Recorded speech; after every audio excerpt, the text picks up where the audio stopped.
నవరసంబులుకు నాట్య మయూరియై మూల శబ్దంబుల మోక్షహంస. నవరసంబులుకు నాట్య మయూరియై మూల శబ్దంబుల మోక్షహంస.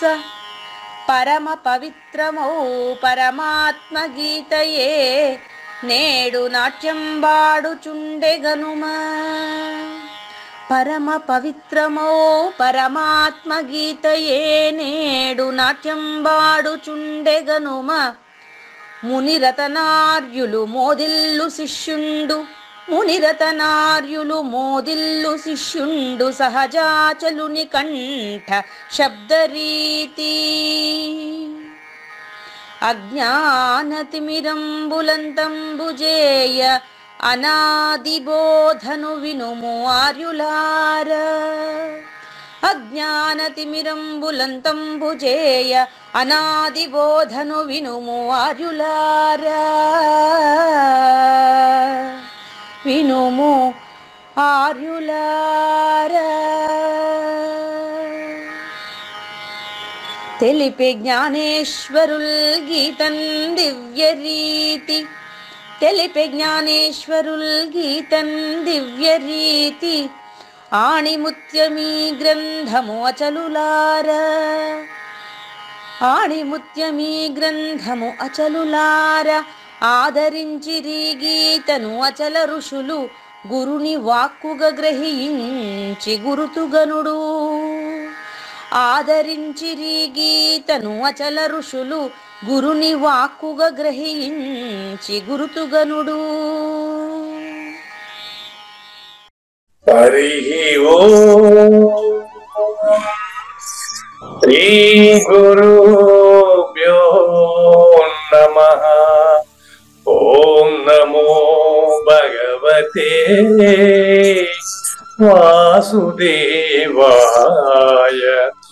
ఓం నమో నారాయణాయ. ఓం నమః శివాయ. ఓం నమః శివాయ.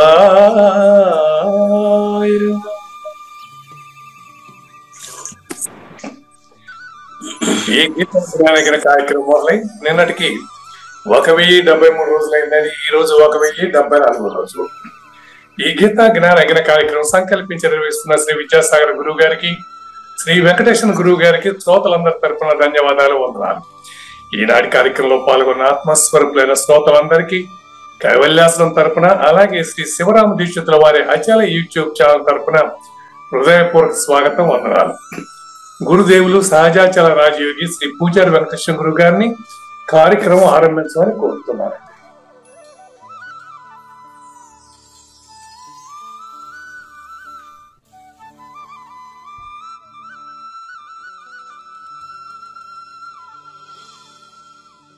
ఓకే, వినిపిస్తుందా? కనపడుతుంది గురుగారు. ఓకే. సర్వము గురువుమయము, సర్వము గురువుమయము, భవరోగ వైద్యుడతడని తెలియుము. సకల విద్యల నిలయము, దక్షిణామూర్తి అతడని తెలియుము. మూగవాణి మాటను, ఈ మూగవాణి మాటను శ్రోతలు కోటలు దాటింతురు.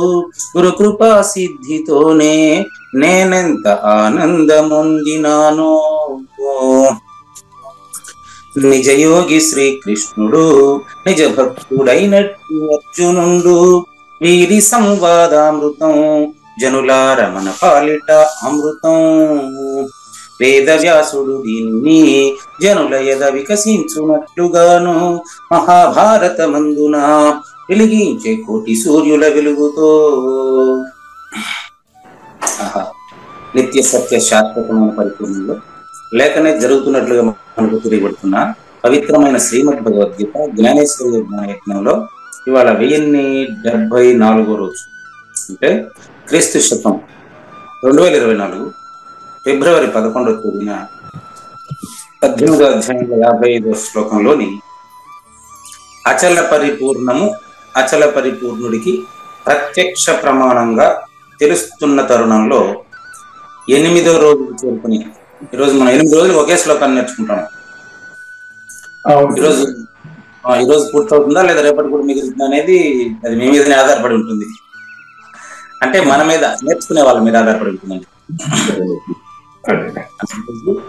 1074 ఎపిసోడ్లో ఆ యొక్క అచల పరిపూర్ణుడి ప్రత్యక్ష ప్రమాణానికి ఈ రహస్యమైన బోధ తన కన్నబిడ్డలైనా కూడా ఈ రహస్యాన్ని చెప్తే అర్థం కాదట. నా కొడుకే కదా, చెప్తే తెలుస్తుందిలే అని అనుకోకూడదు అనేసి ఓ మంచి ఉదాహరణ తెలియజేస్తున్నటువంటి కృష్ణ దేశికేంద్రుల 200వ కంద పద్యంతో శ్రోతలందరికీ సాదర స్వాగత సుమాంజలి. శ్రీ గురుభ్యో నమః. శ్రీమద్భాగవత కృష్ణదేశిక ప్రభులు రచించిన 292 కందార్థ దరువులు సంపూర్ణంగా జ్ఞానయజ్ఞంలో రోజుకొకటి చొప్పున వ్యాఖ్యానించబడిన విషయం శ్రోతలకు విదితమే. ఈ కందార్థ దరువులను రచించిన 19 సంవత్సరాల వరకు అవి ముద్రణకు నోచుకోలేదని, వాటిలోని నిగూఢ భావాలను మరింత స్పష్టం చేస్తూ రచయిత క్షరాక్షరోపాధి ద్వయదోషరహిత పరమతత్వ కందములు 261 రచించారని, తదుపరి సద్గురు శుభాశీస్సులతో ఈ రెండూ కలిపి ఒకే పుస్తకంగా ముద్రించారని పెద్దలు చెప్పగా విన్నాం. పుస్తకం ఇప్పుడు మన భక్తులతో చాలా మంది దగ్గర ఉంది. ఈ కందపద్యాలు భగవద్గీతకు ఉత్తర గీత వలె సద్గురు భక్తులకు కందార్థ దరువులలోని ఎన్నో సమస్యలకు సమాధానమై విలసిల్లుతోంది. ఎంతో ఉపయోగకరమైనటువంటి ఈ కందపద్యాలను రోజుకు ఒక్కొక్కటి చొప్పున వివరించాలని అడిగిన ప్రత్యక్ష శ్రోతల కోరిక మేరకు జ్ఞానయజ్ఞంలో శ్రీకృష్ణ పరమాత్మ సందేశానికి ముందే ప్రతిరోజు కృష్ణ ప్రభువుల దర్శనం మహద్భాగ్యంగా భావిస్తూ ముందుకు వెళదామా? జఠర జనితులైనను బహు కఠిన మనస్కులకు ఘోర కలుషాత్ములకు శఠులకు జడమతులకివ్వకు పఠనాసక్తులకు బోధ పట్టుమటంచున్. అద్భుతమైనటువంటి సూచన 200 కంద పద్యంలో చెప్పారు కృష్ణ దేశికేంద్రుడు. దీనికి టైటిల్ చూడండి, కన్న బిడ్డైనా సరే అర్హత లేకుండా చెప్పకండి. కన్న బిడ్డైనా చెప్తున్నా కదా, ఇప్పుడు మీరు అడిగే ప్రతి ప్రశ్న కూడా మా నాన్నగారు అడిగినట్లే ఉంది నాకు. మా నాన్నగారు వేసిన ప్రశ్నలంతా మీరు వేసిందే, కొత్తగా కొత్తదేం కాదు అది. కన్న బిడ్డైనా కన్న తండ్రి అయినా ఆ యొక్క పూర్వ పుణ్యకృతమైనటువంటి ఆలోచన విధానం అతనికి సిద్ధించి ఉంటేనే మీరు చెప్పేది అతనికి అర్థమవుతుందండి. లేకపోతే కన్న బిడ్డైనా అంటే కన్న తండ్రి అయినా అని కూడా నేను చెప్తాను. నిన్నలాగానే నిన్న పతిభక్తి అన్నా సతిభక్తి అన్నా ఒకటే అని చెప్పాను. అర్ధనారీశ్వరంలో ఏది ప్రధానం చెప్పండి? మాట ప్రధానమా, అందులో అర్థం ప్రధానమా? అర్ధనారీశ్వరంలో మాటే ప్రధానమేమో. మాటే ప్రధానం అన్నప్పుడు అర్థం లేకపోతే పర్వాలేదా? అర్థం ఉండాలి. కాబట్టి మీరు చెప్పిందే అర్ధరహితమైనటువంటి మాట శబ్దం మాత్రమే అవుతుంది. దాన్నే meaningless voice is only noise. అర్ధరహితమైనటువంటి మాటలు శబ్దం అవుతుందే తప్ప అది ఎవరికి ఉపయోగపడదు. ఈవెన్ జంతువులకు, అన్ని ప్రాణులకి కూడా అర్థవంతమైన భావాలే ఉంటాయి. పశుపక్ష్యాదులకు కూడా వాటి సైకిల్కి అర్థం ఉంటుంది. కనుక అర్థ అతీతమైంది మన భావం, ఈ భావం అండి. మరి అర్ధ అతీతం అంటే శబ్దాతీతం కూడా అయి ఉండాలి కదా. చూడండి, శబ్దార్థములు పార్వతీ పరమేశ్వరుల వల్ల విడదీయరానివి అంటాడు కాళిదాస్. వాగర్ధావివ వాగర్ధౌ ఇవ, వాక్కు అర్థము ఇవ వలె, ఎవరి వలె? పార్వతీ పరమేశ్వరుల వలె. పలుకు పార్వతి అండి, అందులో అర్థం పరమేశ్వరుడు అండి. ఒకటి విడిచి ఒకటి ఉండదండి. ఇంత శబ్దార్థ అతీతమైనటువంటి బోధన శబ్దంతో తెలుసుకోవాలనేటువంటి వారు ఎవ్వరికీ తెలీదు. శబ్దంతో ఇది తెలియడం అసాధ్యం, గుర్తుపెట్టుకోండి, చాలా ఇంపార్టెంట్. గురుగారు లాంగ్వేజ్ లేకపోయినా శబ్దానికి అర్థం రాదంటారా? ఏమండి? లాంగ్వేజ్ అంటే చదువు లేకపోతే వాటి శబ్దానికి అర్థం ఉండదంటారా? ఎందుకు లేదు? ఎందుకు వస్తుంది అనుమానం? చెప్పలేదండి. దానికి కూడా ఒక మీనింగ్ ఉంటుంది. కుక్కలు అరుస్తూ ఉంటాయి, దానికి ఒక మీనింగ్ ఉంటుంది కదా. నేను ఇంతకు ముందు ఆల్రెడీ చెప్పిన దాన్ని మీరు మళ్ళీ ప్రశ్నిస్తున్నారు ఇప్పుడు. అంటే ఇప్పుడు అర్థం లేకుండా శబ్దం ఉండదేమో మరి. కాదండి, ఆ విషయాన్ని ఇంతకు ముందు నేను చెప్పిన దాంట్లో నుంచి మళ్ళీ ప్రశ్నించారు. అదేనండి. కాదండి, జంతువుల సైగలకు సైతం అర్థం ఉంటుంది కదా. అవును అని చెబితే మళ్ళీ అర్థం ఉండదు కదా అంటే ఎట్లా? మీరు ఇంతకు ముందు నేను చెప్పిందే కదా అది. ఇప్పుడే కీటకాల నుంచి, క్రిమి కీటకాల నుంచి 84 లక్షల జీవరాశులు, దోమ, పురుగు, అన్నిటికీ వాటి భావానికి వాటి సైగలు ఉంటాయి. మీరు ఇందాక అర్ధరహితం శబ్దం అన్నారు, దాన్ని దృష్టిలో అడుగుతున్నా గురువు గారు. ఎందుకంటే మీరు అట్ట అడగలేదే. అదేనండి. అర్ధరహితమైనటువంటి మాట శబ్దం మాత్రమే అవుతుంది అన్న, అందులో సందేహం ఉంటే అడగండి. అంతే సరే, దాని దృష్టిలో పెట్టుకుని నేను అడిగాను. అదేనండి, చూడండి, అర్థరహితమైన మాట శబ్దం మాత్రమే. అర్ధరహితమైన మాట శబ్దం మాత్రమే. మాట్లాడి చూపిస్తాయి చూడండి. అవును. కరకల కిలాపలు మీరు ఎప్పుడైనా చూసారా? ఏదండి కరకల కిలాపలు మీరు ఎప్పుడైనా ఎక్కడైనా చూసారా? చూడలేదు. అంటే కరకల కిలాపలు అనేది మీకు ఉదాహరణ కోసం ఇప్పుడు క్రియేట్ చేసిన పదం అది. అది అటువంటి మాటలు అర్ధరహితమైన మాట శబ్దం మాత్రమే అవుతుంది తప్ప దాంట్లో అర్థం ఉండదు అని అర్థం. అదే జంతువు చూసుకోండి. కోడి తన పిల్లలను దగ్గరికి పిలవాలంటే ఒక రకంగా కూస్తుంది. గద్ద వస్తుంది పారిపోవాలంటే దానికి ఒక రకంగా కూస్తుంది. అవి ఆరుంటి కనెక్ట్ అయి ఉంటాయి. ఆ కోడికి కోడి పిల్లకి కనెక్ట్ అయి ఉంటుంది. అట్లా గురు శిష్యుడు శబ్దంలో ఉండే అర్థాన్ని మాత్రం గ్రహించి చివరికి గ్రహించిన వాడిని వదిలేయడం అనేది ఈ ప్రబోధంలో ఉండేటువంటి రహస్యమైనటువంటి బట్టబయలు. అది ఇప్పుడు అగ్నిలో వచ్చే శబ్దము, గాలిలో వచ్చే శబ్దమే కానీ అది అర్థం లేదంటారు. మీరు మళ్ళీ కొత్త దాంట్ నుంచే ప్రశ్నించారు. అగ్నిలో నుంచి వచ్చే శబ్దం అని మీరే అంటున్నారే. అగ్ని సౌండ్ గా మండుతుంది అంటే అగ్ని మండుతా ఉందని అర్థం. అక్కడ అర్థం లేకుండా పోవడం ఏం లేదు. గాలి వీస్తుంది అంటే ఇది అర్థవంతమైన శబ్దం. ఇప్పుడు నేను మాట్లాడింది కూడా గాలి వీస్తుంది, అగ్ని మండుతుంది, భూమి గట్టిగా ఉంది, ఇవన్నీ అర్థవంతమైన శబ్దాలే. మాట్లాడే మాటకి అర్థానికి సంబంధం ఉంటుంది. ఇది ద్వయము. అదే కానీ మాటల గురించి చెప్పటల్లా. ఇప్పుడు గాలి వలన వచ్చే శబ్దం ఏదైతే క్రియేట్ అవుతుందో ఆ క్రియేట్ అయిన శబ్దానికి అది అర్థం ఉంటుందా అంటున్నాను నేను. ఉంటుందని మీరే చెప్తున్నారు కదా. గాలి వీస్తున్నదని మీరే గ్రహిస్తున్నారు కదా. వీస్తున్నదని గ్రహిస్తున్నారు అంతేనండి, అందులో ఒక అర్థం. అంటే ఇప్పుడు మీరు గాలి కనెక్ట్ అయ్యారు. అవును. నేను చెప్పేది కనెక్ట్ అవ్వకుండా ఉండే స్థితే పరిపూర్ణత అని.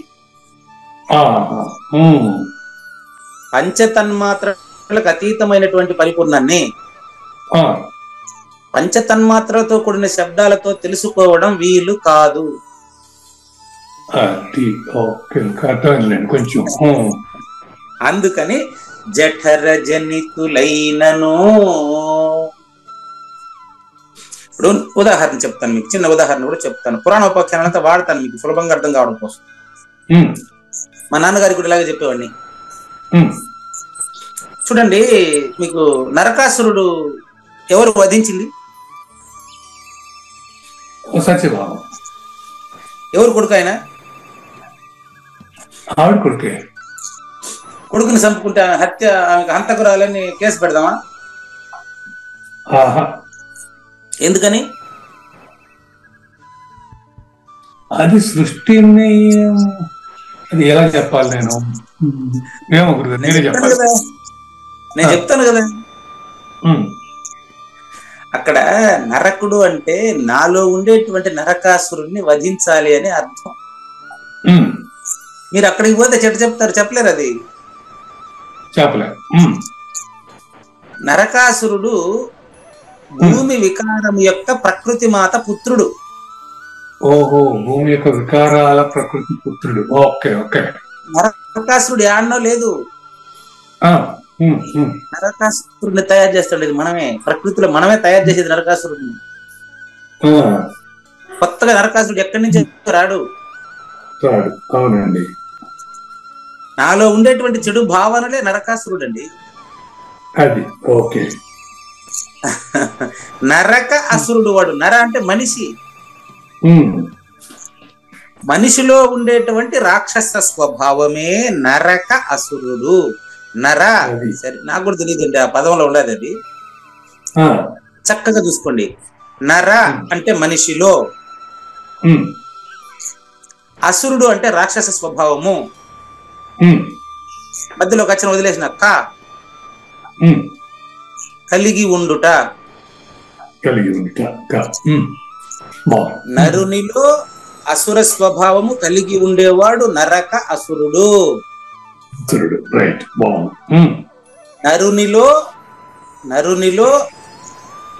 సుర స్వభావం కలిగి ఉండేవాడు నారాయణుడు. ఇది ఒకటే.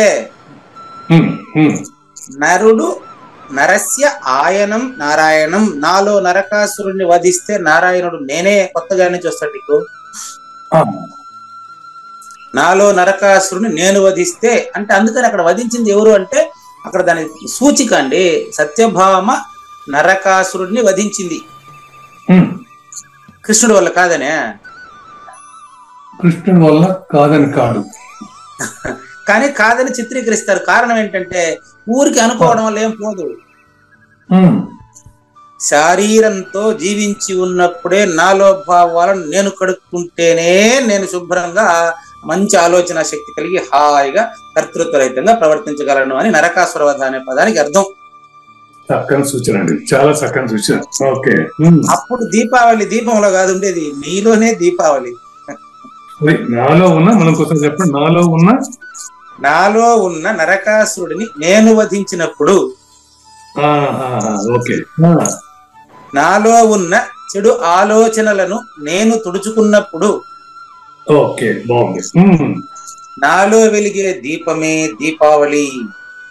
నాలో వెలిగే దీపమే దీపావళి. ఓకే బాగుందండి. అంతకు ముందు వెలుగుతున్న దీపం వెలిగినా ఉపయోగం లేదు, చీకటే. ఎందుకు చెప్పాల్సి వచ్చింది పాయింట్ అంటే జఠర జనితులు అన్నారు. జఠర జనితులు అంటే అర్థం ఏంటంటే నీకు పుట్టిన నీ బిడ్డైనా అని అర్థం అండి. నాకు పుట్టిన నా బిడ్డ అయినా వాడి సంస్కారాన్ని బట్టి ఉంటది అది. నాకు జన్మించినటువంటి నా పిల్లవాడైనటువంటికి నా కూతురైనా నా కొడుకైనా బహు కఠిన మనస్కుడై ఉంటే, వాడు ఘోర కలుషాత్ముడై ఉంటే, శఠుడు అయి ఉంటే, జడమతి అయి ఉంటే, కఠినుడు ఉదాహరణ దుర్యోధనుడు స్వభావం కలిగి ఉంటే, ఘోర కలుషాత్ముడు అంటే ఎక్కువ మందికి హాని చేసేయని నేను సంపాదిస్తాననేటువంటి భావన. శఠుడు ఈ పదం భగవద్గీతలో నుంచే తీసుకున్నారు కృష్ణ ప్రభువులు. శఠు అనైస్కృతికో అలసహ అంటాడు. 18వ అధ్యాయంలోనే ఈ పదం ఉంది. 22 ఎత్తు కృష్ణ ఏదో 26-27 శ్లోకాల్లో ఉంది ఇది. 18వ అధ్యాయంలో 26-27 శ్లోకాల్లో ఈ పదం ఉంది. అనైస్కృతికో అలసహ విషాది దీర్ఘ సూత్రీచ కర్త తామస ఉచ్యతే. తామస కర్తని శఠుడు అంటారట. నాకు కూడా భగవద్గీత ఆన్సర్. తామస కర్తని శఠుడు అంటారు. తామస కర్త శఠుడు. 24 తీసుకోండి, అనుబంధం 26, 23 భగవద్గీత శ్లోకం నంబర్ 23 చూసుకోండి. 23 12 చూడండి. 23 ఉంది ముక్త సంగోహనం. అది ఎక్కడ ఉందండి? 27, 28 చూడండి. 28 మీ దగ్గర ఉంటది, చూసుకోండి. 28 ఉండదు చూడండి. ఫస్ట్ చరణంలో ఉంది. అయుక్త, ప్రాకృత, స్తబ్ద, శట, అనైష్కృత, అలస. ఇన్ని పదాలు వాడికి. చూడు, అయుక్తుడు, ప్రాకృతుడు, స్తబ్దుడు, శఠుడు, అనైష్కృతుడు, అనసుడు. ఇది నీచ గుణాలు ఉంటే వాడు నీ కొడుకని కూడా చెప్పాకు. వాడు చెప్తే ఉపయోగం లేదు.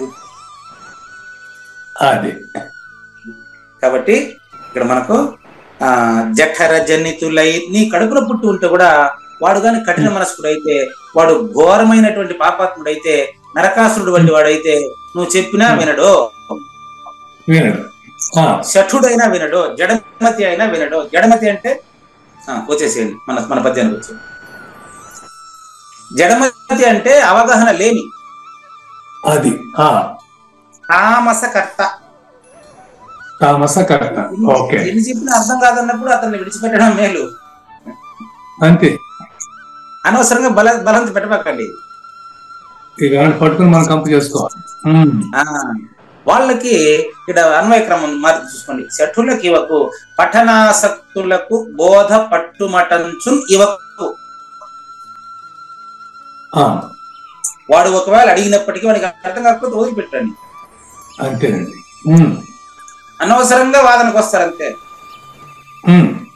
నిన్న పెట్టాను కదా గ్రూప్ లో, చూసాను. మీరు ఏంది మీ అనుభవం ఏంది, మిత్రమా మీ అనుభవం ఏంది అంటాడు. నేను క్లియర్ గా చెప్పాను, స్పష్టం ఏమని, నాయన అది నా అనుభవము మీ అనుభవం అని రెండు ఉండవు. అనుభవం అనేది పరిపూర్ణం, అది అంతే, అది రెండోది లేదు దానికి. కావూరి నాగేశ్వర ప్రసాద్ పరిపూర్ణుడు అనుకో, ఆయన పరిపూర్ణుడు అంతే. ఆయన తెలుసుకో బాధ్యత, మీరు తెలుసుకోవాల్సిన బాధ్యత నాకేముంది, మీరే కదా. మీరు పరిపూర్ణులను తెలుసుకోవాల్సింది ఎవరండి? తెలుసుకోండి, భావించిందే అనుభవం అంటారా? కాదు, భావించినాక అనుభవం రాదు. భావించినా రాదు, అది కాదు. అనుభవం తెలిసిన తర్వాత భావించేవాడు ఉండడు. అది ఫలితం దృష్టి పెట్టిన వాళ్ళకి అది అనుభవం అవుతుంది. అదేనండి, అనుభవం అయిన తర్వాత అనుభవం అయ్యేవాడు తనిగా ఆడ ఉండడు, అనుభవమే ఉంటది అంతే. అదంతే, అది అనుభవం అంతే. ఎందుకు మీరు మళ్ళీ కన్ఫ్యూజ్ అవ్వడం అయిందో? నిద్రపోయిన తర్వాత నిద్రపోయినాడు ఉంటాడు అంతే. నేను నిద్రపోతున్నానని చెప్పలేడు వాడు, చెప్పలేడు. అది సింపుల్ ఉదాహరణ మీకు. కాబట్టి ఇంత స్పష్టమైన సింపుల్ అయినటువంటి బోధనే ఆసక్తి కలిగిన వాళ్ళకి ఇచ్చినట్టుగా వీళ్ళకి ఇచ్చే ప్రయత్నం చేయబాకండి. మీ మనసు పాడు చేసుకోబాకండి, మీరు హాయిగా ఉండండి. ఇక్కడ తన గర్భమునందు పుట్టిన పిల్లలకైనా సరే, మరి ఇతని ఏదో పాపం పోని అని పిలిచిన ఇచ్చినానండి అంటూ ఉంటారు కొంతమంది. పోని పాపం అని ఇచ్చేది ఇది కాదు, అది అది ధర్మం కిందికి వస్తుంది. ధర్మ అధర్మాన్ని మీరినటువంటి ప్రబోధ ఇది. ధర్మాత్ములకి, ధర్మకర్తలకి అన్ని చెల్లేది కాదు ఇది. ధర్మాధర్మ అతీతులకు మాత్రమే ఇది తెలుస్తుంది, లేకపోతే తెలియదు. కాబట్టి ఈ గ్రంథం చదువుట వినుట ఇష్టం లేనటువంటి వాళ్ళకి ఇదో పట్టు అని చెప్పేసి పఠనాసక్తులకు ఇచ్చినట్టు ఇవ్వకండి అనే మంచి సూచన ఇచ్చారు. ఇంకా అద్భుతమైనటువంటి సూచన మనకు తర్వాత రేపు 3 కంద పద్యాలు కలుపుకోవాలండి. 201, 2, 3 కంద పద్యాలని కలిపి రేపు ద్రాష్టాంతాన్ని చెప్పే ప్రయత్నం చేస్తారు గురువు గారు. రచయితకి ధన్యవాదాలు తెలియజేస్తూ మన జ్ఞాన యజ్ఞం 2వ భాగం 18వ అధ్యాయం శ్లోకం నంబర్ 55. మనకి ఎంత టైం ఎంత ఉందో ఒక సూచన చేయండి. ఏమైనా ఉంటే మెసేజ్ అక్కడ పెట్టండి పుడుపు నాగేశ్వరరావు గారు.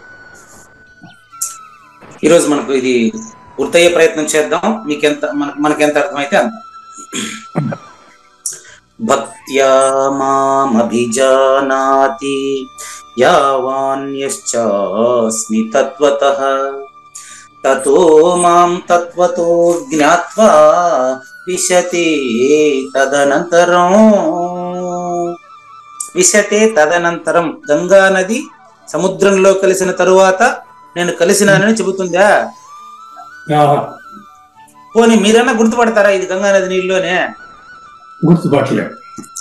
అదే విధంగానే నువ్వు పరిపూర్ణుడైన తర్వాత ఎరుకను గుర్తుపట్టలేవు. ఏం క్లారిటీ అండి మీ వల్ల. నువ్వు పరిపూర్ణుడైతే ఎరుకను గుర్తుపట్టలేవు, అది విషయం. అంటే ఎరుక నీకు లేదు ఇంకా. ఇంకో ఉదాహరణ చెప్పేదే, పాలు పెరిగిన తర్వాత దానికి పాలు ఎట్టుంటుందో తెలియదు, కానీ అదే అది. పాలు పెరుగైందండి, కానీ పాలు ఎట్టుంటుంది ఇప్పుడు దానికి తెలియదు. పరిపూర్ణమైన గుర్తుపట్టలేము అంటే పరిపూర్ణంలో యాక్టివిటీ ఉన్నట్ట. అదేనండి చెప్పేది. ఆ విషయాన్ని చెప్పేదానికి చెప్పేవాడు ఉండడు అక్కడ. చెప్పేవాడు ఉండడంటారా?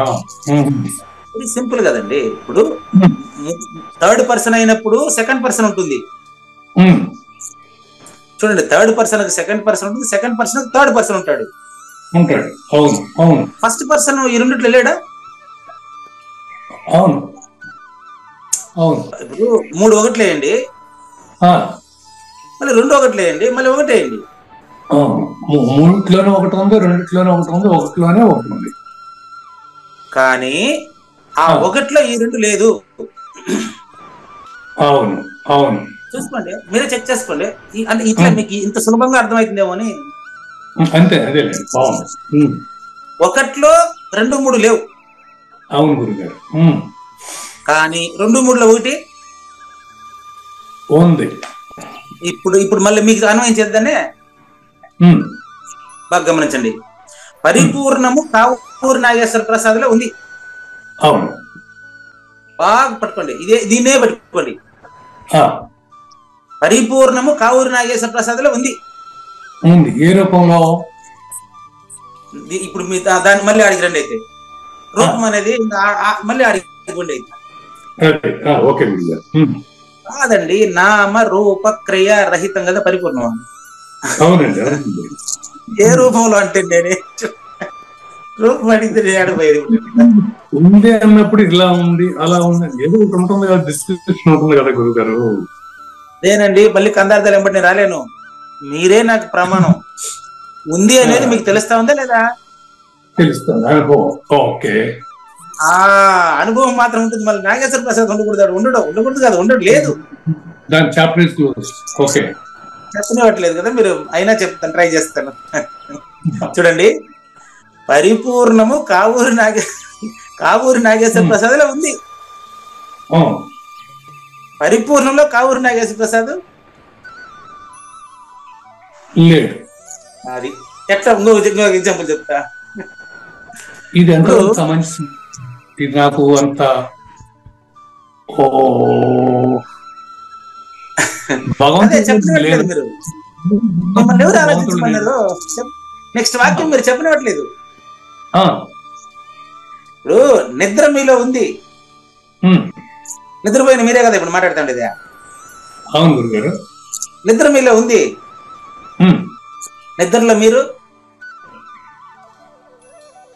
నిద్రలోనే లేదు.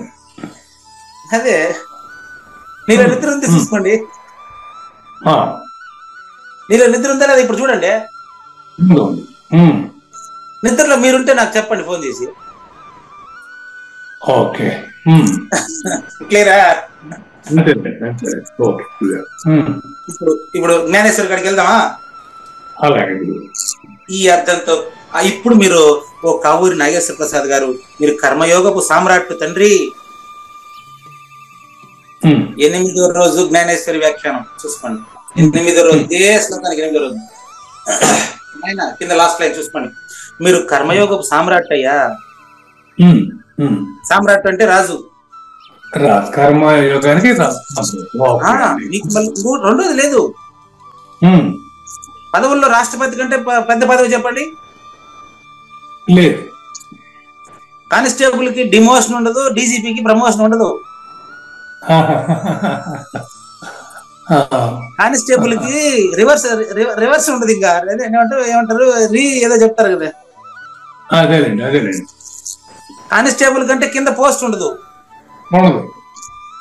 డీజీపీకి ప్రమోషన్ ఉండదు. రాష్ట్రపతి పదవి వచ్చిన తర్వాత మళ్ళీ దానికంటే పెద్ద పదవి ఏదంటే చెప్పండి ప్రపంచంలో, ఈ భారతదేశంలో. లేదు. అట్లా ఈ అచల పరిపూర్ణుడి కంటే పెద్ద పదవి లేదు ఇంకా. లేదు. భారతదేశానికి రాష్ట్రపతి ఒకడే ఉంటాడు. అంటే ఉపరాష్ట్రపతి పైన రాష్ట్రపతి ఉంటాడు అంతే. మీరు కింద ఆలోచిస్తారే కానీ మీకు కింద ఏమి లేదంటే అది వదలరు. ఎందుకు?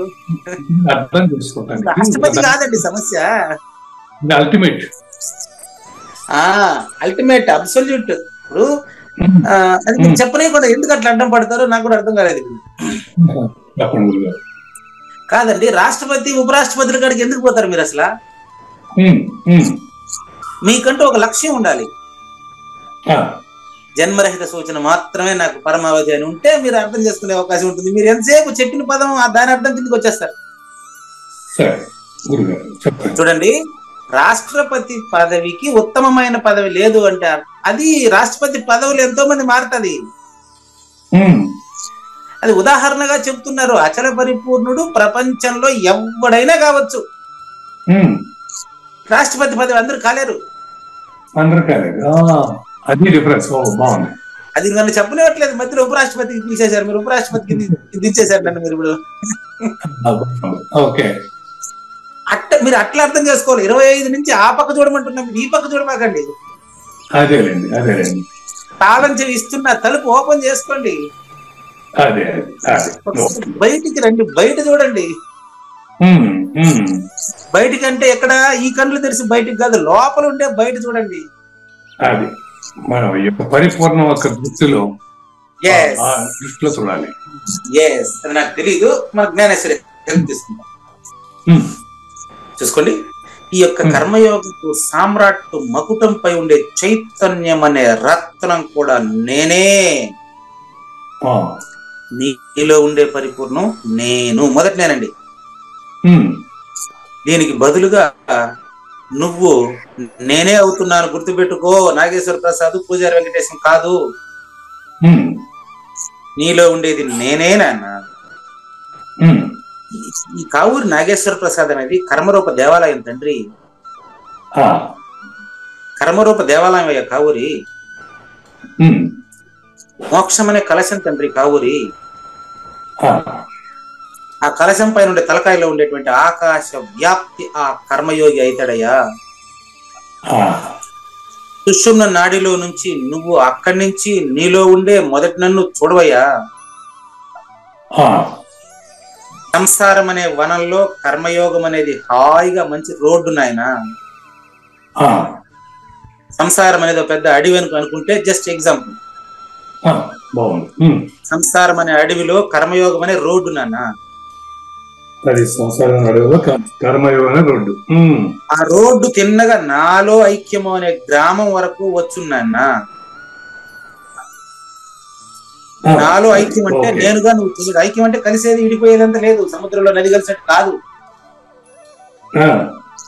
నీ అవగాహనలో నువ్వే తెలిసేది నాన్న. జ్ఞాన భక్తి అనే జలంతో కర్మయోగం అనేటువంటి ప్రవాహ మార్గం, జ్ఞాన భక్తి అనే జలంతో కర్మయోగం అనే ప్రవాహ మార్గం. నడువు, వేగంగా నడువు నాన్న. 18 అధ్యాయాలు అయిపోయింది, నడువు తండ్రి. నడిచి నేను అనే మొదటి నేను అనేటువంటి ఆత్మానంద సాగరంలో వచ్చి కలుసుకుని ఆయన దేహం ఉండేటప్పుడు తండ్రి. సువిఘ్నుడైన కావూరి నాగేశ్వర ప్రసాదు, నా కర్మయోగ మహాత్మ్యం అస్పర్శ యోగం ఇంత గొప్పది తండ్రి. ఇందువల్ల నేను నీకు దీన్ని మాటిమాటికి ఉదాహరణలతో సాంగంతో ఉపాంగంతో చెప్తున్నా తండ్రి. ఈ నేను అనేది మొదటి నేనండి. ఉచిత స్థలము అందరికి ఫ్రీగా దొరుకుతా ఉంది. దీనికి డబ్బులు ఖర్చు పెట్టబాకండి, వ్యాపారాలు చేయబాకండి. కాలము అనే పదార్థమును సాధించి పొందదగినది కాదయ్యా ఇది. ఈ రోజు పోతా, ఆ రోజు పోతా, పలానా రోజు నుంచి నేను పరిపూర్ణుడు అనుకోవద్దు నాన్న. నువ్వు కొత్తగా పరిపూర్ణుడు ఆ రోజు అయినా అంటే అంతకుముందు కాలేదని అర్థం వస్తుంది బాబు. ఈ నేను అనేది తనంత తానే పరిపూర్ణ రూపమున విలసిల్లు వస్తువు నాయన. వస్తువు అంటే వస్తువు కాదు, బయ్యల నిన్న నిత్య వస్తువు. ఏ రూపంలో ఉంది అడగ మాకు మళ్ళీ. నామరూప క్రియారహితం నిజమైన వస్తువు తండ్రి. ఇందుకనే పరిపూర్ణుడైన నన్ను పొందుటకు నువ్వు ఏం కష్టపడక్కర్లేదు, ఏం సాధనలు అవసరం లేదు నాయన. హాయిగా కర్మయోగంలో అస్పర్శ యోగం ప్రాక్టీస్ చేయనాయన. వాస్తవంగా నీలోనే కనిపిస్తా తండ్రి. ఒకడు శిష్యుడుగా ఉండడం, మరి ఒకడు గురువుగా ఉండడం అనే వ్యవహారం పక్కన పెట్టవయ్యా. నేను నీకు గురువు కాదు, నీకు శిష్యుడు కాదు నాయనా, నేనే. ఈ వ్యవహారము కేవలము నన్ను చేరే మార్గము తెలిసే వాళ్ళకు మాత్రమే చెప్పాలి. దీన్ని చేరడం అంటే ముందు 8 ద్రాష్టాంతాలు చెప్పారు కదా, ఈరోజు కొన్ని చెప్తారు. ఆయన భూగర్భంలో సంపద, ఇలా ఉండే పరిపూర్ణం ఎలాంటిదంటే భూగర్భంలో సంపద. ఎగ్జాంపుల్ మళ్ళీ సంపద భూగర్భంలో ఉంటుంది, వేరే ఉంటుంది. భూగర్భంలోనే ఉంటుంది. సముద్ర గర్భం అనే కూడా అక్కడ మళ్ళీ భూమి ఉంటది. అంటే నామరూపాలంతా భూమి వికారం అని అర్థం, ఇంకేం లేదు. అగ్గి కాష్ట కట్టెలోనే అగ్గి ఉంటది, బయట ఉంటదే. భూగర్భంలో సంపద ఉన్నట్టు, కట్టెలో అగ్గి ఉన్నట్టు, స్థనమున పాలు ఉన్నట్టు. స్థనం వేరు, పాలు వేరునా? స్థనమున పాలు ఉన్నట్టు స్వాభావికముగా నీలో నేను ఉండానయ్యా. నేను ములుగుచ్చేదానికి చదువు లేకుండా ఉండేవాడు, నీలో లేకుండా ఎక్కడికి పోయినా తండ్రి. ఈ వస్తువుల్ని పొందేదానికి ప్రయత్నించేవాడు మాత్రమే వీటిని పొందగలుగుతాడు. భూగర్భంలో సంపద కోసం పోతే సంపద పొందుతుంది. కట్టె ద్వారా అగ్ని నీళ్లు కాల్చుకునే దానికి అది పనికి వస్తుంది. స్థనంలో పాలు దానికి పనికి వస్తుంది. రెండు ఒకటే. తల్లి దగ్గర పాలు తాగిన బిడ్డ మళ్ళీ తల్లి బిడ్డకు పాలిస్తుంది, అదే ఒకటే రెండది. అట్లా గురువు ద్వారా తెలుసుకున్నటువంటి గురువే శిష్యుడికి చెప్తాడు, వీడు గురువు అవుతాడు. అవును, ఒకటేనని తెలిస్తే ఏం లేదు, తెలుసుకునే దానికి ఏం మిగులుతుంది. తల్లి పిల్ల, పిల్ల తల్లి అవుతుంది. ఓకే, గురువు శిష్యుడాగే, శిష్యుడు గురువు అయ్యాడు. అవును, అంతే కదా. నిశ్శబ్దము నిశ్శబ్దము శబ్దము అట్లా సరిగ్గా ఇదే విధంగా నేను కూడా వాస్తవంగా స్వతసిద్ధము అది నువ్వేనైనా ఉపాయము వలన సాధ్యుడనగుదును.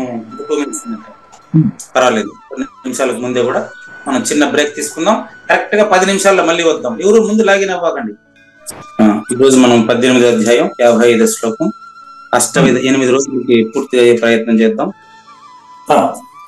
క్లాసు మినిమం 7:20 వరకు అవుతుందండి, పర్వాలేదు కదా. 7:20 ముగిస్తుంది. ఈరోజు మీరు పరిపూర్ణులని మీకే తెలియాలి. నేను చెప్తే తెలియదు, మీకు తెలియాలి. దయచేసి మిగతా వాళ్ళంతా మ్యూట్ చేసుకోండి, ఎవరి వాళ్ళు మ్యూట్ చేసుకోండి. డిస్టర్బెన్స్ లేకుండా ఉంటే ఇంకందరూ సహకరించాలి. చూడండి,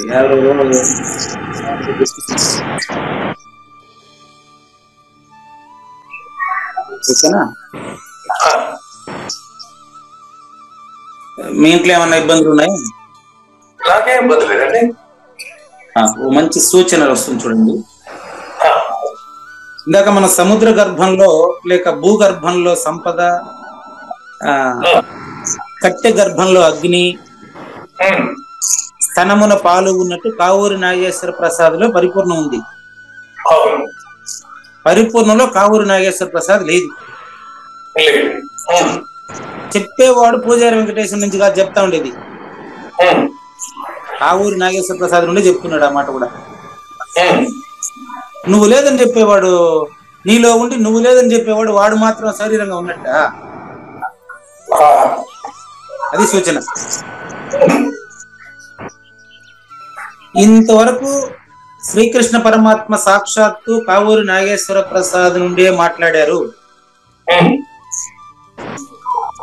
మీ దగ్గర అంత డిస్టర్బెన్స్ ఉందేమో? డిస్టర్బెన్స్ ఉన్నా గురువు గారు, కింద పిల్లలు ఆడుతున్నట్టున్నారు కానీ తలుపు వేసానే. ఒకసారి నేను క్లోజ్ చేసి చూస్తాను. ఎక్కువ ఉందా గురువు గారు? ఒకసారి డోర్ అనుకోండి మరి ఇక్కడ చూస్తాను.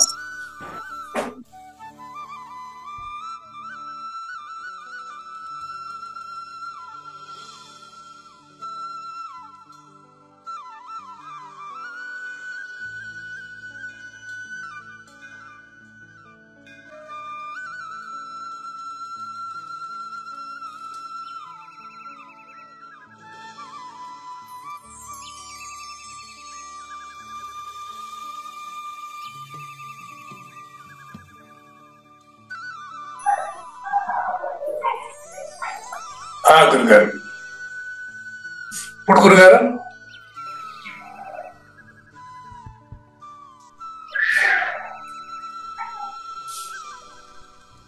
హలో గురుగారు, మీరు మ్యూట్ అయినట్టుంది గురుగారు.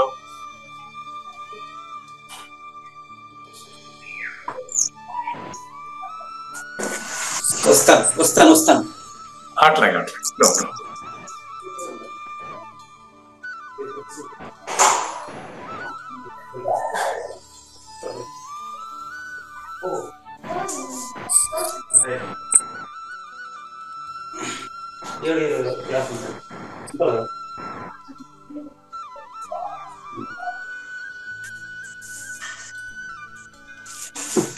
ఓకేనా? ఓకే గురుగారు. ఇప్పుడేమో డిస్టర్బెన్స్ ఉందా గురుగారు? ఇప్పుడేం సౌండ్ లేదు. ఓకే, పిల్లలు ఆడుతున్నారు కదండి. చాలా ముఖ్యమైనటువంటి సూచనలు అండి ఇవాళ. చూడండి, ఇప్పటి వరకు ఫల వివేచన మొనర్చారు, అంటే నీలోనే ఫలితాన్ని చూపించారు కృష్ణ పరమాత్మ. ఇప్పుడు ఎందుకు ఈ ఉపాయం గురించి ప్రశ్నిస్తున్నారని మీరు అడగొచ్చు. ఏమండి, 18 అధ్యాయాల్లో ఎక్కడ నేను పరిపూర్ణం అని చెప్పలేదు. ఈ అధ్యాయంలో మాత్రం 55 శ్లోకంలో వచ్చి మాటి మాటికి నువ్వే పరిపూర్ణుడు అని ఎందుకు అంటున్నారు అని మీరు అడిగితే అది కూడా ఆయన చెప్తున్నారు మనకు. భగవద్గీత ముఖ్య రహస్యాన్ని ఈరోజు ఈ శ్లోకంలో మీకు తెలియపరుస్తున్నాము. ఏం మిగతా గ్రంథాలకి భగవద్గీతకు ఉండేటువంటి ఆ యొక్క ఏమంటారు వైవిధ్యమా మీరు ఏదైనా చెప్పండి. మిగతా గీతాలకు భగవద్గీత ఎట్లా భిన్నమైంది, ఎట్లా గొప్పది అంటే భగవద్గీత శాస్త్రానికి శాస్త్రం లేదండి. అంటే శాస్త్రం లేదంటే గురుగారు, అన్ని శాస్త్రాలకు భగవద్గీత ఆధారం. అది అన్ని శాస్త్రాలకి భగవద్గీత. ఓకే, భగవద్గీతకు మించిన శాస్త్రం ఏది లేదు. అది లేదు. ఓకే, తెలిసిన తర్వాత భగవద్గీత శాస్త్రమే కాదు. చూసుకోండి, స్మృతి శాస్త్రం అనొచ్చు.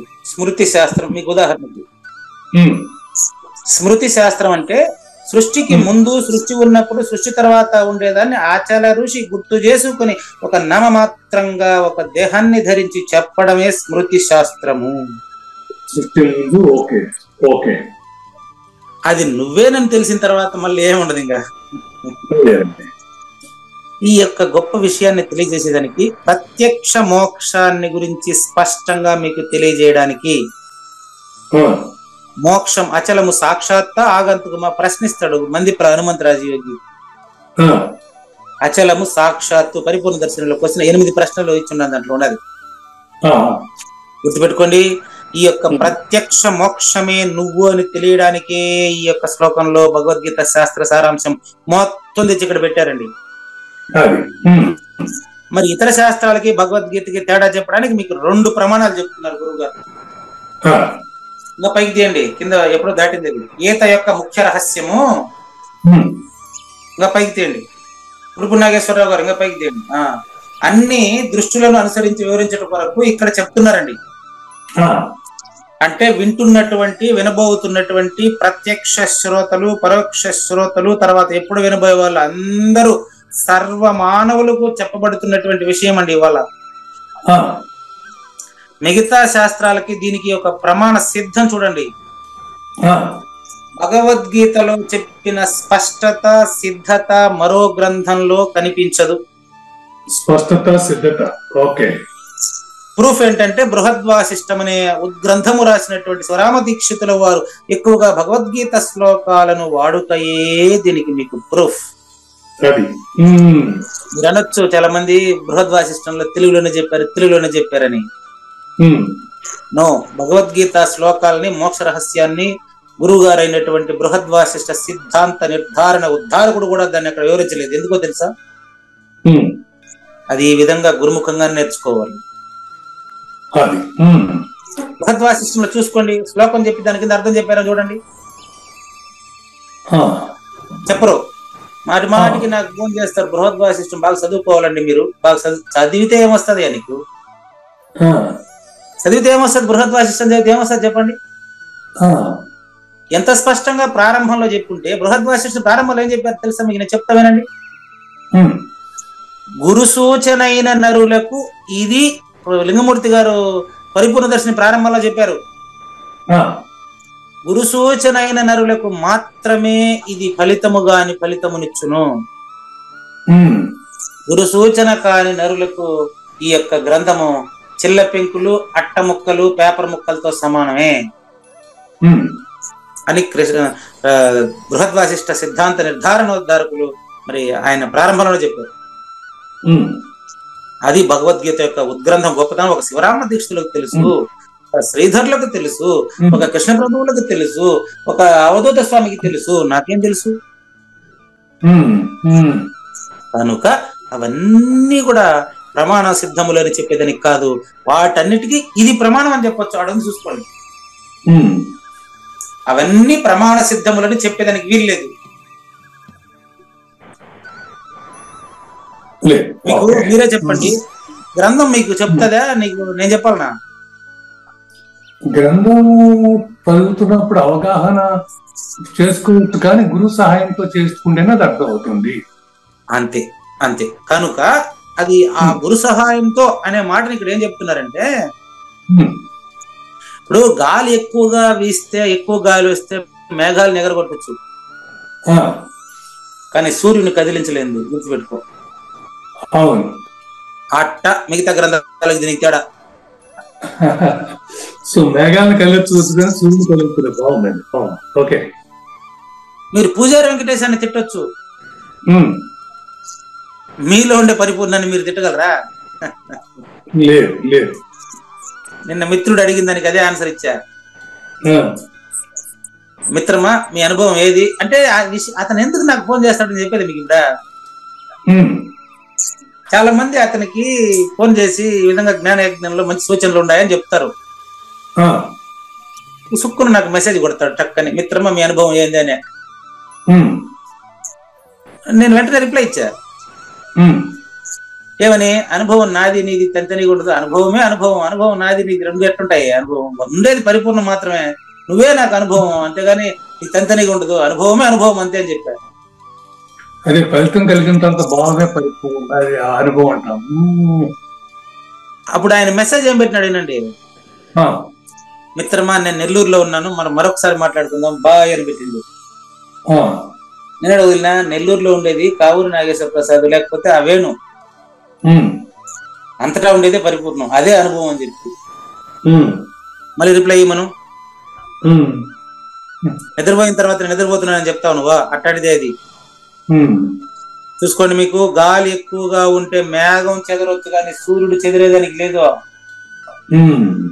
జస్ట్ ఉదాహరణ, మళ్ళీ గాలికి సూర్యునికి లింక్ పెట్టుకోకండి, నువ్వు పరిపూర్ణ అని చెప్పేది ఉదాహరణ ఇది. నంబర్ టూ రెండోది చూసుకోండి. ఇప్పుడు భూమి మీద ఉదాహరణ, ఇప్పుడు చెప్పింది ఆకాశంలో ఉదాహరణ. నంబర్ 2 భూమి పైన ఉదాహరణ చూసుకోండి. చేత్తో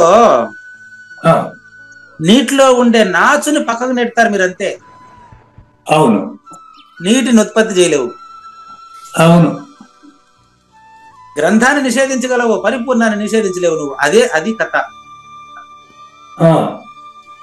అందుకని పలుకుని అర్థాన్ని వదిలితే ఉండేది అది, వదిలాలంటే వదిలేది కాదు అది, నువ్వు అని తెలియాలా. దట్ ఈస్ నీ నిజ రూపము అచలం తండ్రి. గురువు గారు, పరిపూర్ణ భగవద్గీతలో ఏమైనా స్పష్టంగా చెప్పడం అక్కడ జరిగిందా? ఇప్పుడు 8 రోజులుగా చెప్తాండేది అదే. భగవద్గీతలోను పుస్తకంలోను ఎతకబాకయ్యా పరిపూర్ణాన్ని. నువ్వు పరిపూర్ణుడయ్యా అంటా ఉంటే మళ్ళీ బుక్ లో ఉందా అంటే ఎట్టా? ప్రతిష్టానికి స్పష్టత సిద్ధత కలిగించేటువంటి భగవద్గీతలో దీని విషయంలో శాస్త్రము, శృతి శాస్త్రం. ఓకే. భగవద్గీత స్పష్టత కలిగించేదని మీరే అంటున్నారు. అవును. గాలి ఎక్కువగా ఉంటే మేఘం ఎగిరిపోతుంది కానీ సూర్యుడు ఎగరలేడు. నిద్రపోయేటప్పుడు నిద్రపోయేవాడు లేదని తెలియాలనే కానీ నేను నిద్రపోతున్నానని చెప్పడు. పరిపూర్ణం తెలుసుకునేవాడు ఏ గ్రంథంలో పరిపూర్ణం ఉందని ఎతుకుతాడా? అట్ట మీరు అడిగినారు అంటే అర్థం ఏంటి?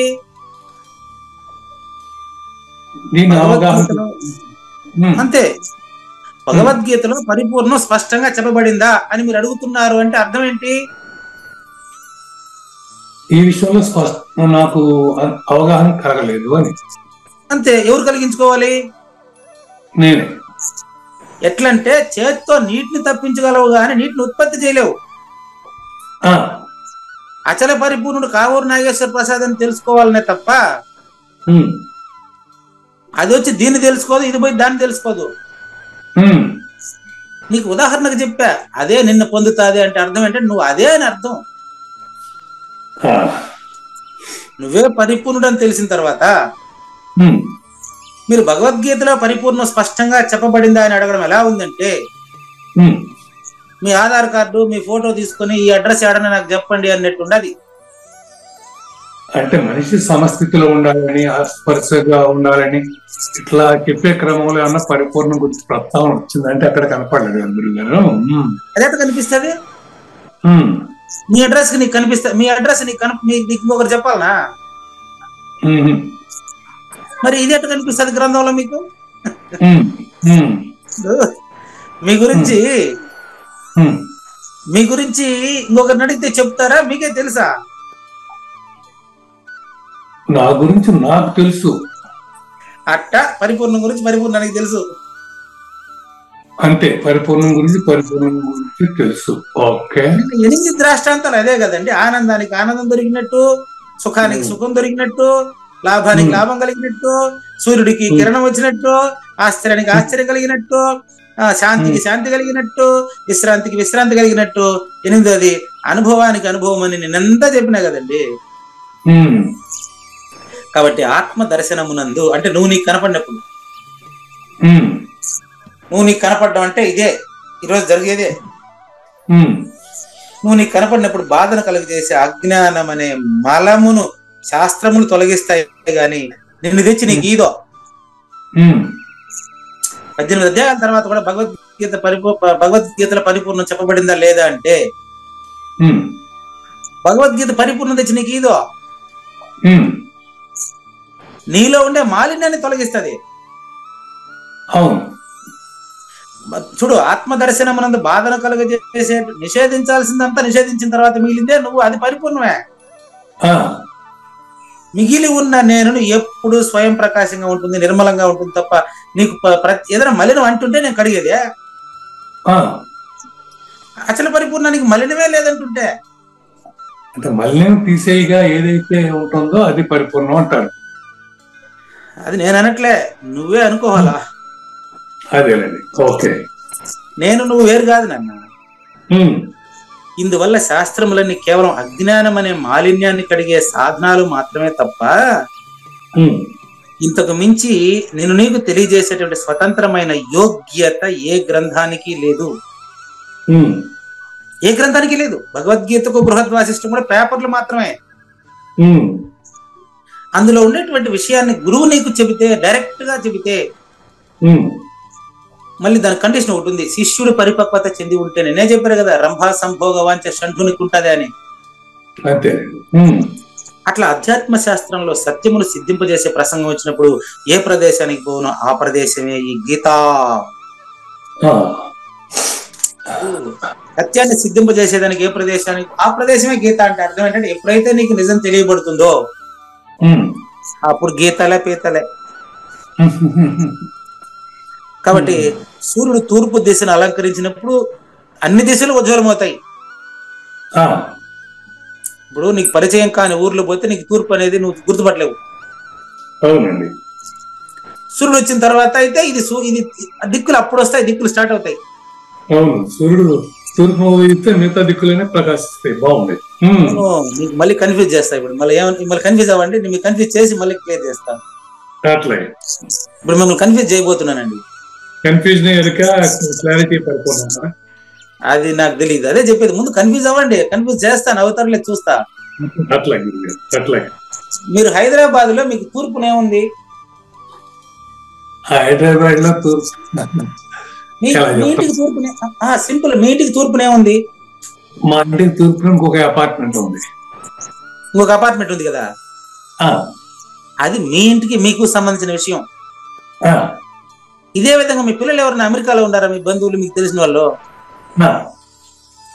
అమెరికాలో ఉండే తూర్పుకి మీ ఇంటికి ఉండే తూర్పుకి ఏమైనా డిఫరెన్స్ ఉందేమో చూడండి. డిఫరెన్స్ అయితే ఉండదేమో. ఏమండి? ఉండదేమో, ఎందుకంటే అక్కడ పగల రాత్రి అవుతుంది, రాత్రి పగలు అవుతుంది కనుక. ఇప్పుడు మళ్ళీ చెప్పండి. ఇక్కడ పగలైతే అక్కడ రాత్రి అవుతుంది, అక్కడ రాత్రి అయితే పగలవుతుంది కనుక ఇప్పుడు ఉన్న స్థితిలో ఇదే దిక్కులో ఇట్లా ఉందని చెప్పడానికి లేదు. కాబట్టి వెరీ గుడ్, మీరు కన్ఫ్యూజ్ అవ్వలేదు, క్లారిటీగా ఉండారు ఆల్రెడీ.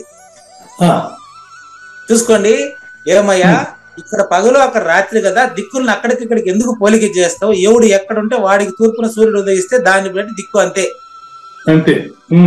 కాబట్టి అమెరికాకు ఇండియాకి దిక్కులు పోల్చడానికి వీలే లేదు అసలు. లేదు. ఇంత క్లారిటీగా ఉంటారు, మీకు ఎందుకు పరిపూర్ణం తెలియదు చెప్పండి.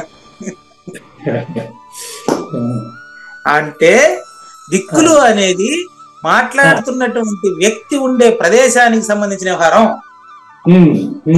పరిపూర్ణం అనేది ఎట్లుంది? పరిపూర్ణం అవధోత్సవం చెప్పారు కదా, పూర్ణమేవ నిరాలంబం ఆగ్నేయ నిర్గుణం తదా దక్షిణ నిత్య శుద్ధంచ నైరుత్య నిరుపద్రవం అని చెప్పారు కదా. ములుగుచ్చేదానికి సంధి లేకుండా ఉండే పరిపూర్ణానికి దిక్కులు చెప్పచ్చా? మరి అన్ని దిక్కులకి నువ్వే దిక్కు. ఈ విషయాన్ని 10 మందికి చెప్పాల్సినటువంటి 18 అధ్యాయాల వ్యాఖ్యానాన్ని స్పష్టంగా అమృతాన్ని యథామృత రసాన్ని మరి 3 సంవత్సరాలు తాగినటువంటి మీరు ఇంకొకరికి పరిపూర్ణ బోధ చేయాలంటే తప్ప నీలో సందేహం ఉండడం ఏంటండి? అది విషయం. కాబట్టి చూడండి, ఎప్పుడు స్వయం ప్రకాశంగా హాయిగా సందేహరహితుడు మీరు ఉండగలిగేటువంటి ఆ సూచన గురువు నుంచే మీకు రావాలి. కాబట్టి ఈ విధంగా శాస్త్రాలతో మార్గాన్ని నడిపేటప్పుడు గీత అవుతుంది. అన్ని శాస్త్రాలు నడిపించేది గీత. ఎవరు వాడలేదండి గీతను, విరివిగా బృహద్ వాసిష్టంలో మాత్రమే వాడారండి. మన బృహద్ వాసిష్టంలో శివరామ దీక్షితులు వాడినన్ని శ్లోకాలు ఇంతవరకు ఏ గ్రంథకర్త వాడలేదు. కనుక భగవద్గీత ఎంత గొప్పది అనేది శివరామ దీక్షితులను అడిగితేనే చెప్తారు, నాకెట్టా తెలుస్తుంది. కనుక మిగతా శాస్త్రాలకు ఆదర్శమైనటువంటిది గీత. ఈ గీత సహాయం వల్లనే బృహద్ వాసిష్టం సమర్థవంతమైంది. ప్రూఫ్ ఏంటి? ఇతరులు మాట్లాడే మాట కాదు, ఆ గ్రంథంలో ఉండే భగవద్గీత శ్లోకాలను ఎంచుకొని చెప్పండి. రీప్రింట్ చేశాం కదా విద్యాసాగర్ గారు, మేమిద్దరం కలిసి దాన్ని రీప్రింట్ చేశాం కదా. పుస్తకాన్ని నాకు పంపారు, నేను దాని మొత్తం ఆ శ్లోక నంబర్లన్నీ కూడా నోట్ చేసి పంపించాను కదా. ఇప్పుడు మళ్ళీ కొత్తగా నాకు ఫోన్ చేసి ఒకసారి మీరు బృహద్ వాసిష్టం పరిశీలించండి, నాకు అదే ఆశ్చర్యం వేస్తుంది. నేను పరిశీలించాల్సింది ఓకే బాగుంది, కానీ ఎవరితో వాడు పరిశీలించుకోవాలా? బృహద్ వాసిష్టాన్ని పలానా పేజీలో చదవండి, నాకు ఫోన్ చేసి చెప్తుంటారు పలానా పేజీలో బాగా గమనించండి మీరు. మిమ్మల్ని చాలా మంది విమర్శిస్తుంటారండి, మిమ్మల్ని విమర్శలు నన్ను విమర్శిస్తే నాదేం పోయింది, విమర్శించే వాడిని అడగండి. దయచేసి అందరికీ నేను 2 చేతులు ఎత్తి నమస్కారం పెట్టి చెప్తున్నాను, ప్రత్యక్ష శ్రోతలందరికీ, నన్ను ఎవరైనా విమర్శిస్తే వాళ్ళతో మీరు వాదలాడబకండి. జ్ఞాన గురించి సహజాచార రాజయ్య గురించి విమర్శిస్తే అన్ని సద్విమర్శలుగానే తీసుకోండి. గుర్రాల మోహన్ రావు గారు మనకి ఇచ్చిన సందేశం అదే. అంతే కదా, మీరు ఎందుకు ఇబ్బంది పడతారు? అంతే కదా. నెక్స్ట్ అండి, మొదటగా సర్వజ్ఞుడైన శ్రీకృష్ణ పరమాత్మ ఆత్మ ప్రాప్తికి పనికి వచ్చే అనేక ఉపాయాలని అతి వివరంగా చెప్పి మీరే పరిపూర్ణుడని స్పష్టంగా తేల్చేశారు. అయినప్పటికీ శ్రీహరి అంటే శ్రీ మహావిష్ణువు, వికార రహిత విష్ణువు, దక్షిణామూర్తి స్వరూపుడు అత్యధికంగా భగవద్గీత శ్రోత పైన, జ్ఞానయజ్ఞ ప్రత్యక్ష శ్రోత పైన అమితమైనటువంటి కరుణామృత వర్షాన్ని కురిపిస్తున్నారు ఇవాళ. ఈరోజు ఆ అదృష్టం ఏంటంటే ఇంకా నాలాంటి వాళ్ళు ఎవరైనా మిగిలి ఉంటారు అని 56వ శ్లోకంగా మళ్ళీ భగవద్గీత మొదలు పెడుతున్నాడు. లేదా చక్కగా తెలియకపోయి ఉండొచ్చేమో, కొంతమంది ఇంకా మిగిలి ఉంటారేమో. కాబట్టి భగవద్గీత సారాంశం 18 అధ్యాయాల సారాంశం మరొకసారి చెప్పాలా అని శిష్యుడి మనస్సును అటలముగా ప్రతిబింబింపజేయగోరి ఆ సిద్ధాంతాన్ని మళ్ళీ క్లుప్తంగా శ్రీకృష్ణ పరమాత్మ చెప్పబోతున్నాడు. 56వ శ్లోకం నుంచి మొదలు పెట్టబోతున్నాడు రేపటి నుంచి. దానితో పాటు గీత యొక్క ముగింపు కూడా సమీపించినందువలన 18 అధ్యాయాలు పూర్తవుతున్నందువలన దీని ప్రారంభం నుంచి అంతం వరకు ఏకసూత్రత ఉండుట కూడా చూపబడింది. 2వ అధ్యాయంలో భగవద్గీత పూర్తయిందని చెప్పాను, 3వ అధ్యాయంలో పూర్తయిందని చెప్పాను. ఇట్లా ప్రతి అధ్యాయానికి పూర్తయిందని చెప్తూ వస్తూ 11వ అధ్యాయంలో కూడా పూర్తయిందని చెప్పాను. ఇలా ఏకసూత్రత అంటే ఒక అధ్యాయంలో చెప్పిన విషయాలనే కొత్తగా పరిశీలిస్తూ వస్తుంటారు తప్ప కొత్తదేం చెప్పరు. ఉన్న పరిపూర్ణమే ఉన్నదన్నటికి లేనిరుక జోలెందు లేనే లేదెప్పుడు. అట్లా అదే విధంగానే వస్తుందని అండి.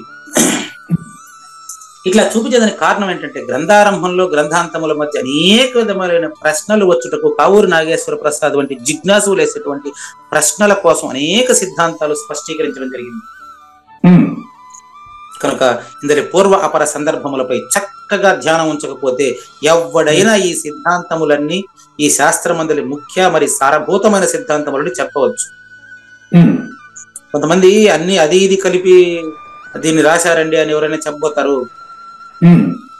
ఇది అసలు రాతకి కోతకి సంబంధించిన విషయం కాదు, సాక్షాత్తు అచల పరిపూర్ణాన్ని ప్రతిపాదన చేసేటటువంటి గ్రంథం ఇది. ఇది నాకు కూడా అంత నాలెడ్జ్ లేదండి. మొదటి మణి గారు చెప్పి సహజమూర్తి మణి గారు చెప్పారు, రోజు ఈ జ్ఞానయజ్ఞాని టైటిల్ నిర్వహించవా నేను చూడాలని. నాగేశ్వర ప్రసాద్ అప్పుడే వచ్చారు, కుడుపూడి నాగేశ్వరరావు వచ్చారు ఇంటికి అప్పుడే. ఇంకో టైటిల్ పెట్టాలంటే కొత్తగా టైటిల్ పెట్టేదే ఉంది. నేను చెప్పాను జన్మరహితానికి భగవద్గీతను టైటిల్ గా పెట్టాలి ఎట్లా అని అడిగిన. కొత్తగా టైటిల్ పెట్టేది గురువు మీ నోట్లో వచ్చింది ఇప్పుడు అదే టైటిల్ అండి. ఏంటంటే భగవద్గీతయే జన్మరాహిత్యం, జన్మరాహిత్యమే భగవద్గీత అనే. దీనికి కాదా, దీనికి ముందు భగవద్గీత సంక్షిప్తంగా నా దగ్గర చెప్పబడింది ఆల్రెడీ 2 అధ్యాయాలని. ఈ జ్ఞానయజ్ఞాని కంటే ముందే 2, 3 అధ్యాయాలని భగవద్గీత సంక్షిప్త భగవద్గీత చెప్పబడింది నా దగ్గర. అది కుడుపూడి నాగేశ్వరరావు పెట్లో ఉండదు అది. అందుచేత చూడండి ఈ సిద్ధాంతములన్నీ కూడా ఒక మహా సిద్ధాంతం అనే మూసలో పోసి గీతారంభమునకు దాని అంతములో ఏకవాక్యత కలుగజేయబడినది.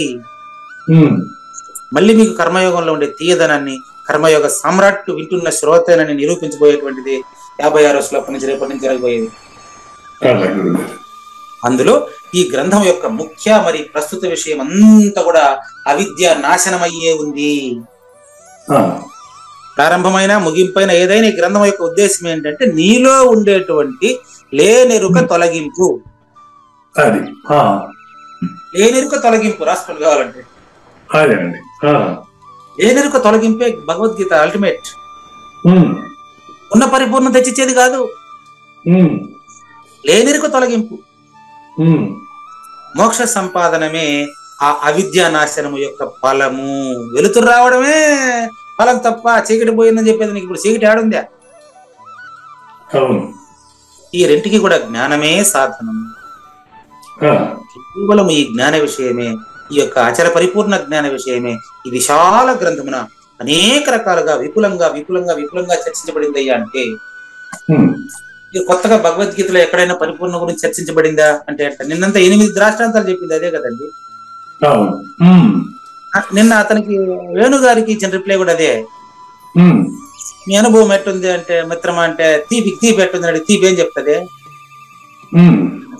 తీపి ఎట్టుంది అంటే ఏం చెప్తాది చెప్పు.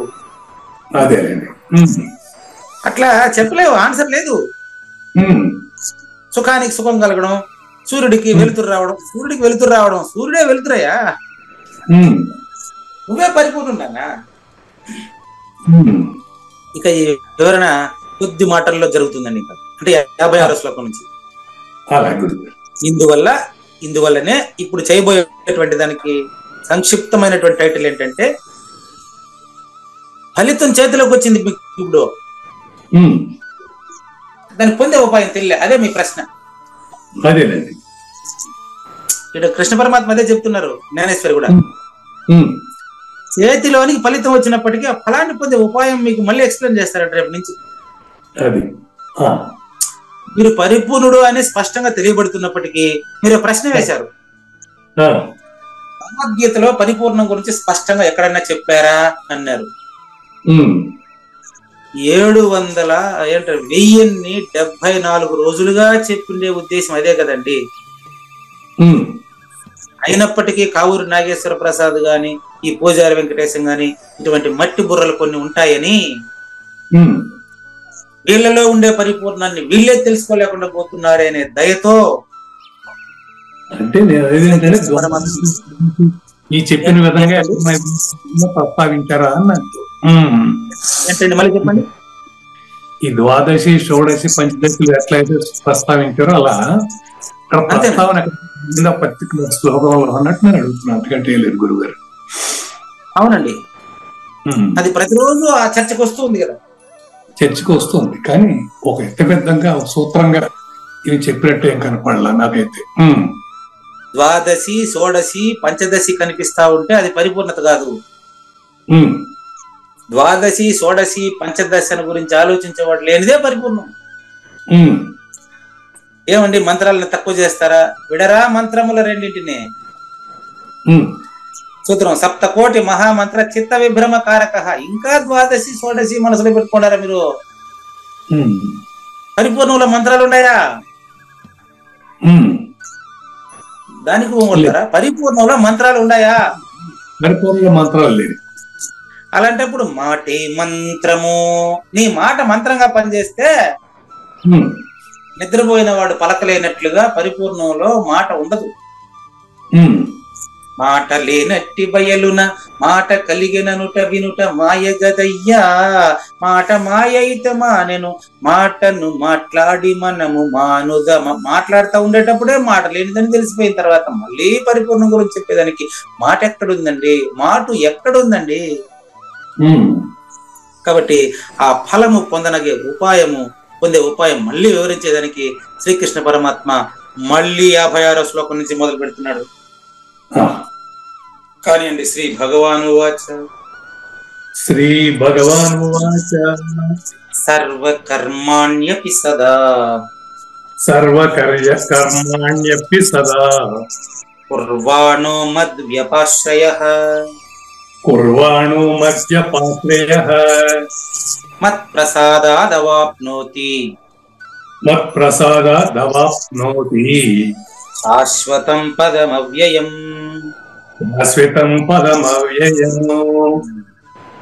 యొక్క శాశ్వతమైనటువంటి అచల పరిపూర్ణ పదము ఎక్కడుంది అని అడిగారు కదా ఇంతసేపు మీరు. మత్ ప్రసాదాత్, నీకు నా ప్రసాదం వల్లనే నేను శాశ్వతమని తెలియాలి. ఏ నేను శాశ్వతం అది కావాలి. నేను 3 రకాలు చెప్పాను. ఏ నేను శాశ్వతం మూడిట్లో అదే దాని నెంబర్లు ఉన్నాయి కదా మీకు. నేను లేను ఒకటి.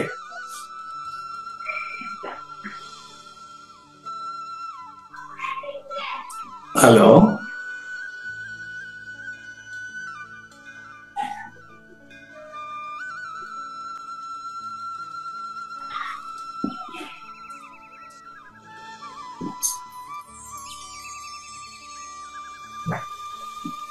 గురుగారు మీ ఫోన్ మ్యూట్ అయినట్టుంది. ఇప్పుడు ఓకే గురుగారు. ఓకే ఓకే ఓకే మధ్య రాజ్ కుమార్ గారు ఫోన్ చేశారని తెలియదు. నేను పరిపూర్ణము. నేను గాని నేను అంతేనండి. నేను లేని నేను పరిపూర్ణం అండి. క్లియరా? అంతేనండి. అవునండి. నేను కాని నేను పరిపూర్ణం. ఉదాహరణకు నిద్రపోతున్నాననే స్పృహ లేనిది నిద్ర. అవును. నిద్రపోతున్నాననే స్పృహ ఉంటే నిద్ర కాదు. అవునండి. నేను పరిపూర్ణుడు అనకుండా ఉండేటువంటి నేనే పరిపూర్ణం. అవునండి. అనుమానం ఉందే? అంతే. ఎరుకులేని స్థితి పరిపూర్ణం. ఓకే. అలాంటప్పుడు మద్ వ్యపాశ్రయ, ఆ స్థితిలో జీవించవయ్యా. మత్ వ్యపాశ్రయ సర్వకర్మాణి,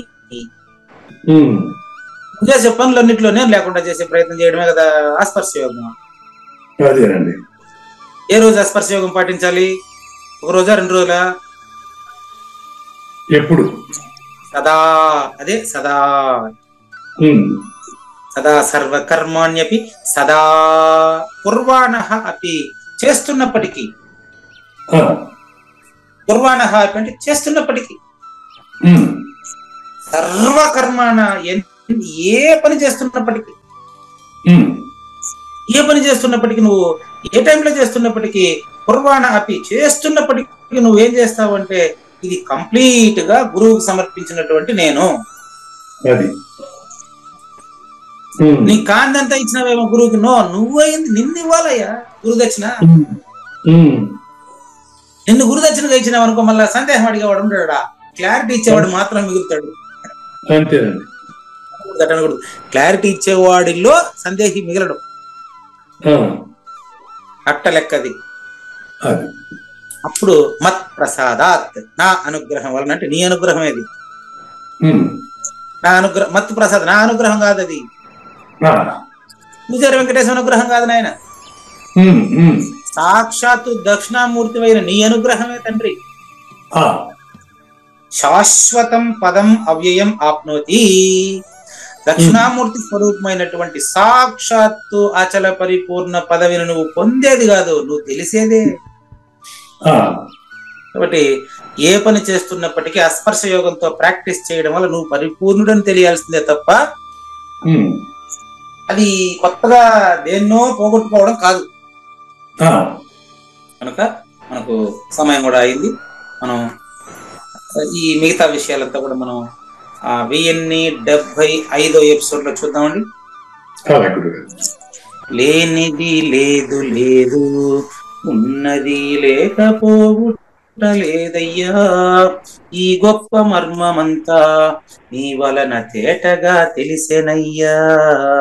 పరిపూర్ణ భక్తుడైతే ఉన్నది ఉన్నట్లు తెలుసుకొనవా, తెలిసిన తక్షణంబే కావూరి తద్రూపము జందవా. సర్వకర్మలు చేయుచు కర్తృత్వ భావంబు విడిసిపెట్టి గురు సమర్పిత బుద్ధితో శాశ్వత పరమ పదమును పొందవా. ఇది 11వ విశ్వరూప సందర్శనంలో చివరి శ్లోకం ఇదే మరి ఉంటుందండి. ఆ విశేషాలంతా రేపు చూద్దామండి. శ్రీకృష్ణుని పలుకును సూటిగా తలపల మునిరత్నమే, శ్రీమించిన భావమై సద్గురువు చెప్పకనే చెప్పెను గదా. సద్గురు మంగళం అమ్మ కానండి. జయ మంగళం నిత్య శుభమంగళం, జయతు జయ మంగళం మహోత్సవ మంగళం. జయ మంగళం నిత్య శుభమంగళం, జయతు జయ మంగళం మహోత్సవ మంగళం. శ్రీమించునచలంబు సూచించినటువంటి దక్షిణామూర్తికి దండమిడుతూ, శ్రీమించునచలంబు సూచించినటువంటి దక్షిణామూర్తికి దండమిడుతూ, శ్రీ మహావిష్ణువు సూర్య భగవానుడు యాజ్ఞవల్కి జనక రాజ ఋషికి. జయ మంగళం నిత్య శుభమంగళం, జయతు జయ మంగళం మహోత్సవ మంగళం. అయం వ్యర్థ బాహ్య కోపిన భవతి అనే సుఖయోగి సాంది పరుసుల వరుస. అయం వ్యర్థ బాహ్య కోపిన భవతి అనే సుఖయోగి సాంది పరుసుల వరుస. దీనినే శ్రీకృష్ణ పరమాత్మ వద్దనే ఎరిగరిగిన ఉద్ధవార్జునులకు. జయ మంగళం నిత్య శుభమంగళం, జయతు జయ మంగళం మహోత్సవ మంగళం. శ్రీ అల్లమా ప్రభు బసవేశ్వరుండును బ్రహ్మానంద రామానంద స్వామి. శ్రీ అల్లమా ప్రభు బసవేశ్వరుండును బ్రహ్మానంద రామానంద స్వామి.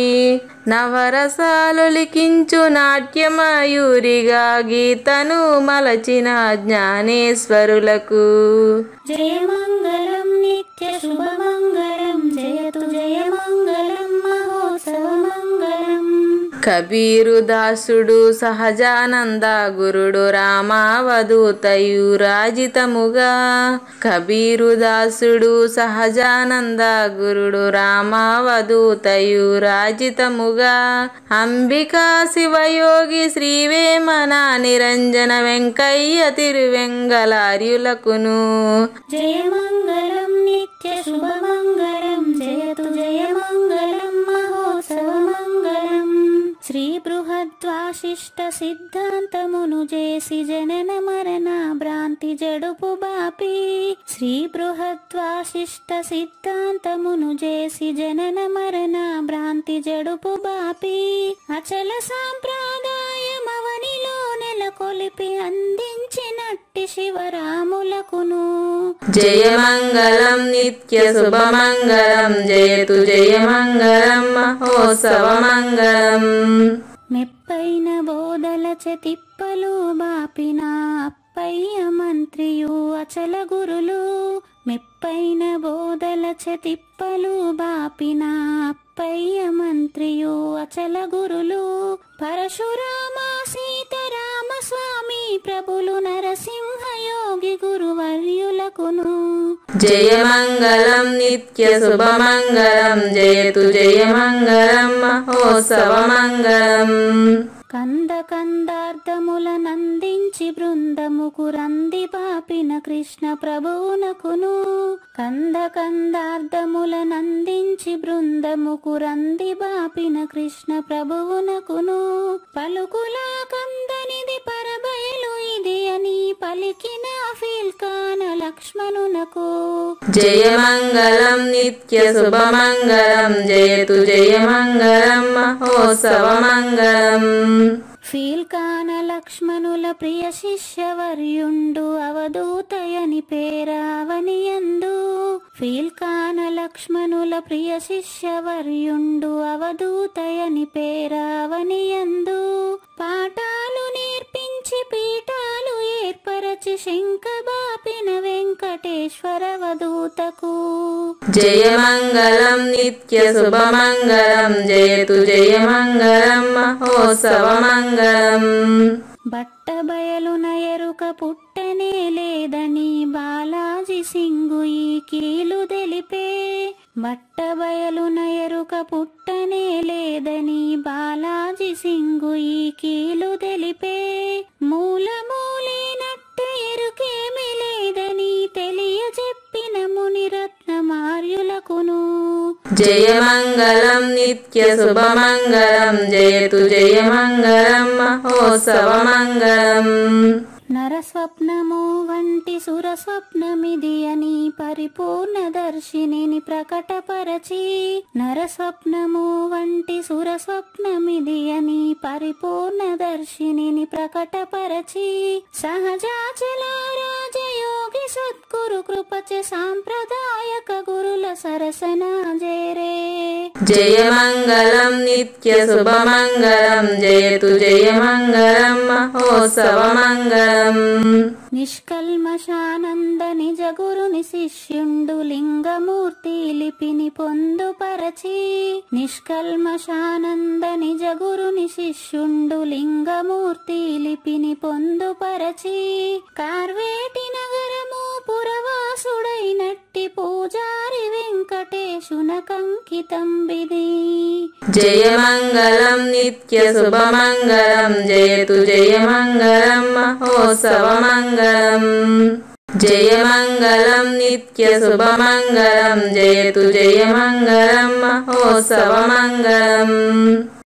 జై సద్గురు ప్రభు మహారాజ్ కి జై.